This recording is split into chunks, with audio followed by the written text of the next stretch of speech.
안녕하세요. 세차에 미친 직장입니다. 우선 바쁜 여러분들을 위해서 디테일링 세차하는 과정과 방법을 빠르게 알려드릴게요. 우선 물부터 받아야 하는데 출장 디테일링 하면서 만들어진 개인적인 세차 루틴일 뿐이니 참고만 해주시면 됩니다.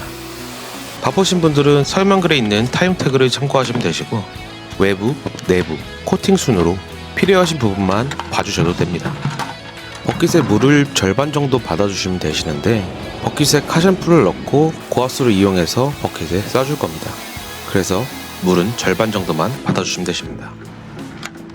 준비물 같은 경우는 영상 하단에 우메리크 첨부했으니까 참고하시면 되겠습니다. 제일 기본적인 게 동선입니다. 동선을 짜볼 건데 미리 받아둔 외부 세차용 버킷은 고압수 건 옆에 놔두시면 됩니다. 첫 번째 동선은 휠부터 시작할 건데 미리 물을 받아둔 휠 버킷을 휠 근처에 놔두고 이번에 새로 구매한 AD 베리체리 제품과 프로스테프 림브러시까지 이 모든 걸 다 사용해 보도록 하겠습니다. 휠 케미컬 라인업은 AD 제품과 코오케미 이 두 가지 브랜드를 이용할 겁니다. 우선 알칼리 성분의 베리체리 제품을 뿌려주고 코오케미 MWC 철분 제거제를 뿌려줬습니다. 국산 차량은 철분 제거제를 안 뿌려도 무방합니다. 이 다음 순서로 전동폼을 휠 전체에 꼼꼼하게 뿌려줍니다. 전동폼이 없으신 분들은 압축 분무기를 이용해도 됩니다. 전동폼 안에는 AD 슈퍼폼 제품이 들어있는데 사용하고 남은 것들이죠. 타이어를 닦아낼 건데 브러쉬를 이용해서 꼼꼼하게 닦아줍니다. 휘 형태의 브러쉬를 사용해도 되는데 빳빳한 솔로 닦아내도 됩니다. 타이어를 다 닦아냈으면 이제 휠을 꼼꼼하게 닦아줍니다. 컬러폼을 사용하는 이유이기도 한데 감성과 더불어 어디를 어떻게 안 닦았는지 확인할 수 있죠. V타입의 브러쉬가 귀찮다면 이런 대형 브러쉬도 작업성이 상당히 좋습니다. 넓은 면적을 빠르게 작업할 수 있어요. 프로스테프 켈베로스 림브러쉬의 경우에는 림 세정할 때 상당히 좋은데 기존에 사용했던 제품은 얼굴에 튀거나 손에 튀는 현상이 너무 많아서 너무 불편했는데 이 제품 같은 경우에는 튀는 게 하나도 없어서 너무 좋았습니다.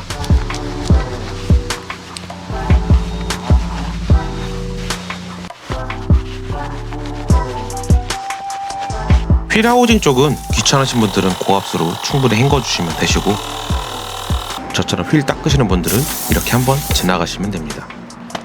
저는 플라스틱으로 되어 있는 휠 하우징 안쪽만 이렇게 세정하는 편입니다. 플라스틱 부위를 고압수로 치는 거는 한계가 있습니다. 이제 이렇게까지 세정하면은 휠 버킷에 담긴 물을 비커에 담아서 헹궈내세요. 이렇게 하면 고압수 비용을 조금이라도 아낄 수 있거든요. 휠 세차는 이렇게 하면 되게 생각보다 간단하죠. 이런 방식대로 저는 이렇게 휠 세정 루틴을 만들고 나머지 휠도 이렇게 동일한 방법으로 진행합니다.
다음 순서는 이제 프리워시인데, 전에 블라스크 제품을 4리터 구매한 게 아직도 남아있어서 이걸로 사용할 겁니다.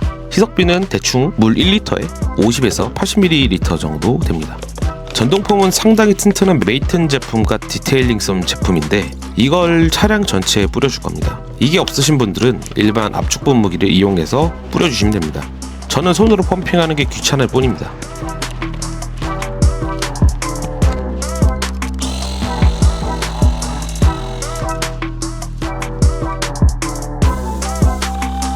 가끔 가다가 폼렌스 사용을 왜 안 하냐는 분들이 많이 계신데, 서울에 있는 대부분의 셀프 세차장에서는 폼렌스를 사용하지 못하도록 고압수 커플러를 고정시켜놔서 저는 항상 이런 식으로 폼렌스를 대체합니다.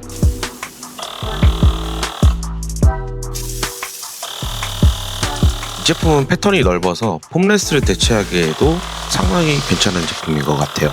전에 사용했던 클리커스 제품 같은 경우에는 패턴도 상당히 좋지만 모터 내구성이 상당히 약했어요.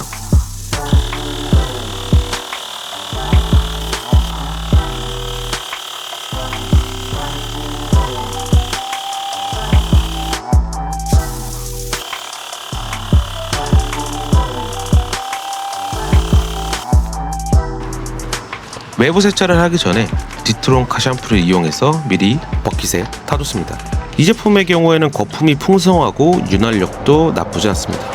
우선 제품도 저렴해서 사용하기가 편합니다.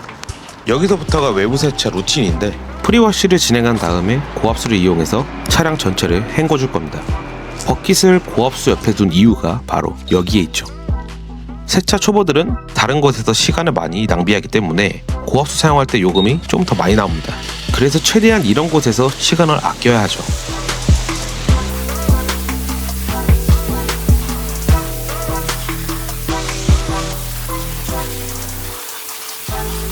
그 다음에는 시간이 다 끝났다는 소리가 울릴 때쯤 미리 타둔 버킷을 향해서 고압수를 쏴줍니다.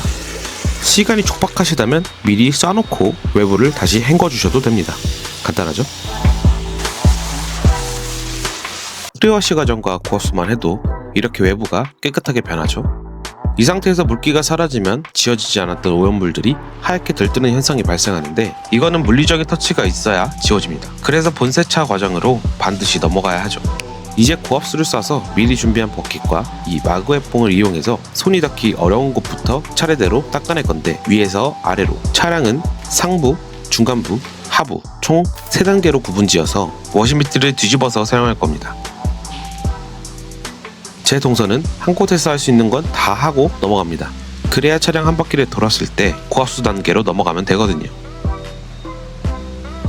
일반 세차를 희망하시는 분들은 워시패드를 쓱 지나가면 되지만, 저처럼 환자 같은 분들은 상부형 미트와 중간부 그리고 하부 이런 식으로 미트를 구분해서 사용하시면 됩니다. 마그웨스로 오해물을 전체적으로 걷어낸 다음에 미트를 이용해서 손잡이랑 마그웨시 닿지 않는 곳까지 꼼꼼하게 세정해줍니다.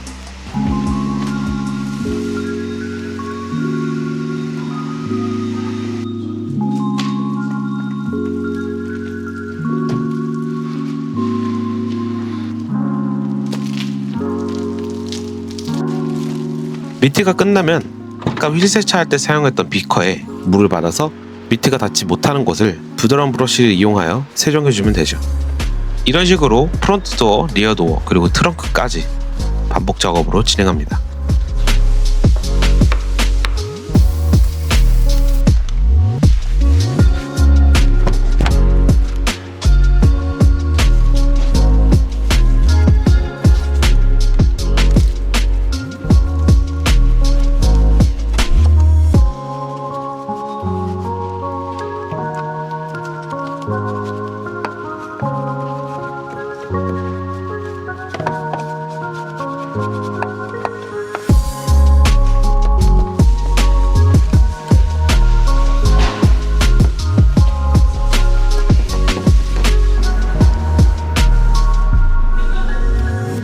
초보분들은 이 과정을 생략해도 되지만, 꼼꼼하게 도어 틈새랑 트렁크까지 모두 세정이 끝나면은 사용했던 버킷의 물을 하수구를 향해 버려주시면 됩니다.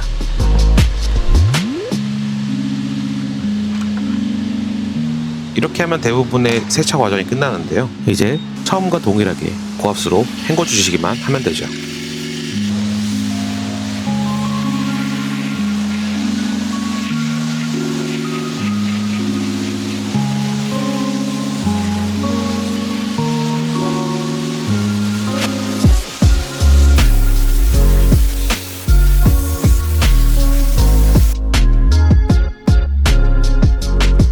드디어 외부 세차가 끝났습니다. 이제 한 타임 쉬어줍니다. 저는 항상 커피를 들고 다니는데 여러분들은 음료수나 물을 챙기시는 게 좋습니다. 아직 내부 세차가 남았는데 드라잉부터 끝내고 내부 세차로 진행하도록 하겠습니다. 우선 드라잉 과정에서 제일 중요한 부분은 드라잉 타월이 마른 상태에서 도장면을 닦지 마시고 유리 쪽부터 먼저 닦아내고 그 다음 도장면을 닦아내시면 됩니다. 코팅이 안 되어 있는 상태에서는 도장면을 닦아내면 스크래치가 날 수 있으니 항상 코팅을 해주시는 습관을 기르시는 게 좋습니다. 이 제품은 이번에 광고 들어온 제품인데 카본 스틱이라는 제품입니다. 현재는 와디즈에서만 판매하고 있고 4월경에 네이버와 쿠팡에서 판매를 한다 하시니 고정 댓글 참고하시면 됩니다. 유리 잔사를 마무리할 때 사용하기 상당히 괜찮은 제품입니다. 물기를 흡수하는 능력도 장난 아니죠. 하지만 스틱이 완전히 젖어 있는 상태에서는 잔사가 그대로 남을 수 있으니 반드시 마무리 용도로만 사용하시면 됩니다. 이제 거의 끝나갑니다. 내부 세차를 진행하려 하는데 우선 실내 매트부터 제거합니다. 그리고 카드를 찍어주고 청소기를 돌려줄 겁니다. 보통 밤 10시가 지나면 청소기와 에어가 안 나오는 경우가 많으니 이 시간대를 피해서 세차를 즐겨주시면 됩니다. 보통 시트 밑에 부분은 청소기가 닿지 않는 곳이어서 저는 에어를 이용해서 운전석 하단 쪽에 뒷좌석 쪽을 향해 에어를 쏴줍니다. 이때에는 좌우측에 드라잉 하시는 분이 계시거나 코팅하는 분들이 계신지 확인하고 문을 반드시 닫고 에어를 쏴주시면 됩니다. 그럼 영상처럼 이물질과 심지어 돈까지 나오죠. 바닥면은 청소기를 이용해서 흡입하면 됩니다. 이건 더 쉽죠.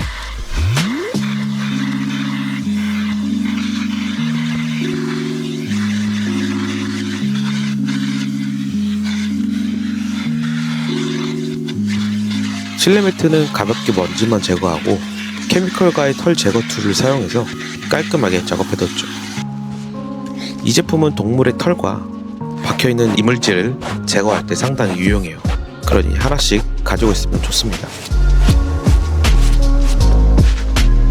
이 다음부터는 실내 디테일링 영역인데 이 트림부에 루미너스 블랑 실내 세정제를 손목 스냅을 이용해서 뿌려줍니다. 해당 부위를 도어 트림이라 불리는데 제가 하는 과정을 그대로 따라 하신다면 중고차도 신차로 변하는 마법을 보여주죠. 그 다음에 부드러운 브러쉬를 이용해서 이렇게 영상처럼 돌려주시면 됩니다.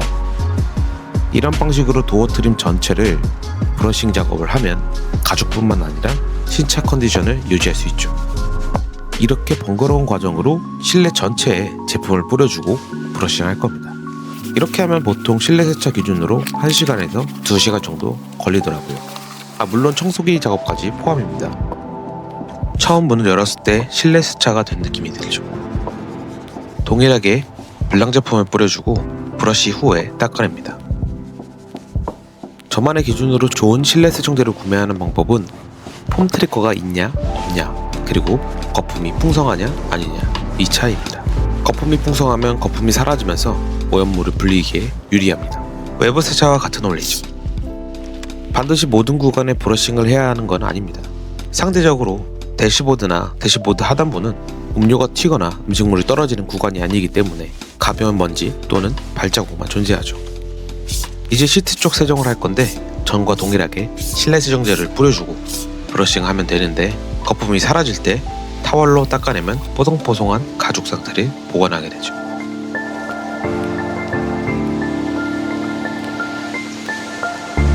이 차주님은 아이를 키우시는 분이셔서 뒷좌석 시트도 상당히 지저분했는데요. 리어 시트도 모든 부위를 닦아드렸죠.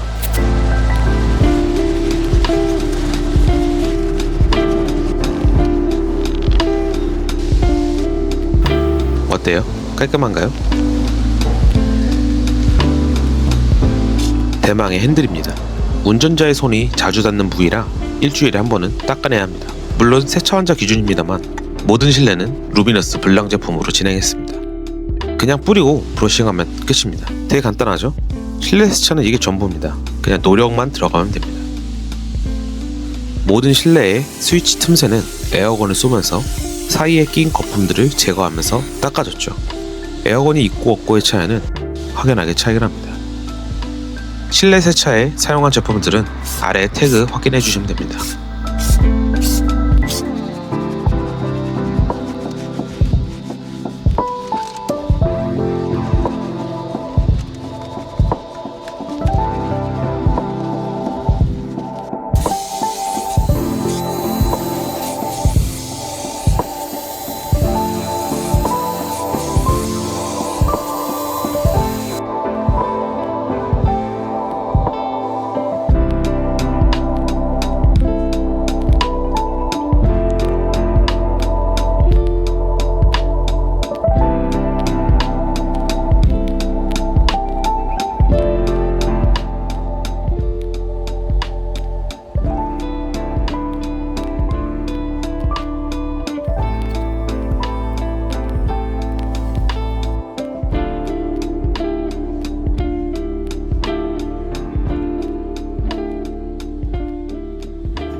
저 같은 경우는 다음날 손님이 차량을 확인할 때 최대한 즐거움을 드리기 위해서 보통은 신경 쓰기 쉽지 않은 부위도 꼼꼼하게 작업하기 때문에 이 발판 쪽도 세정을 해줍니다.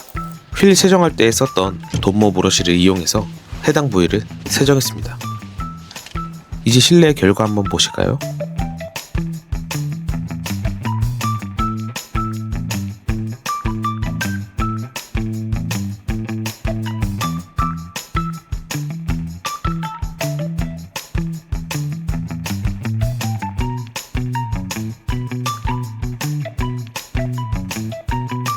세차는 여기서 가장 중요한 결과물을 만들어내는데 바로 타이어 광택인데요. 이걸 바르냐 마냐에 따라 세차가 됐냐 안 됐냐를 판단하죠. 일단 초보분들이 사용하기 좋은 케미컬 가이 제품 스프레이 타입을 추천드리는데 스프레이 타입이 있는 다른 브랜드들도 상관없습니다. 방법은 간단한데 타이어 전체에다가 도포해주고 도장 브러쉬를 이용해서 타이어 사이사이를 채워줍니다. 그럼 끝이죠. 간단하죠? 타이어 광택제가 건조되는 동안에 외부 코팅을 해줄 건데 녹화 버튼을 안 눌러서 다른 차량으로 알려드릴게요. 이 차량은 소나타 차량인데 상당히 지저분한 오염도를 갖고 있었습니다. 일단 외부 세차를 모두 끝내주고 카티바와 벵가드에서 콜라보한 제품을 한번 사용해봤습니다. 무려 5만원을 주고 구매를 했는데 이게 제품이 오래된 건지 성분이 안 좋은 건지 제형이 안 나와서 조금 애먹었어요. 이게 원래 이렇게 맞는 건지는 잘 모르겠네요. 이 카티바와 벵가드 콜라보한 제품 같은 경우에는 제형이 살짝 아쉬웠지만 발림성은 상당히 좋았습니다. 이거를 어플리케이터에 짜가지고 도장면 전체에 코치왁스 바르듯이 골고루 퍼뜨려주세요. 실런트 계열이다 보니 확실히 수월을 충진해주는 그런 느낌이 가장 컸어요. 그리고 슬릭감 또한 괜찮았습니다. 결과물 한번 봐볼까요?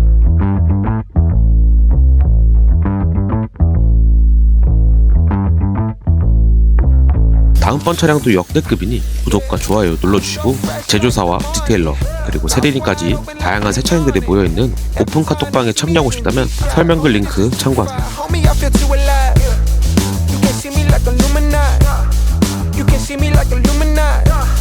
But I'm shining so bright, don't come and try to share some of this light, no.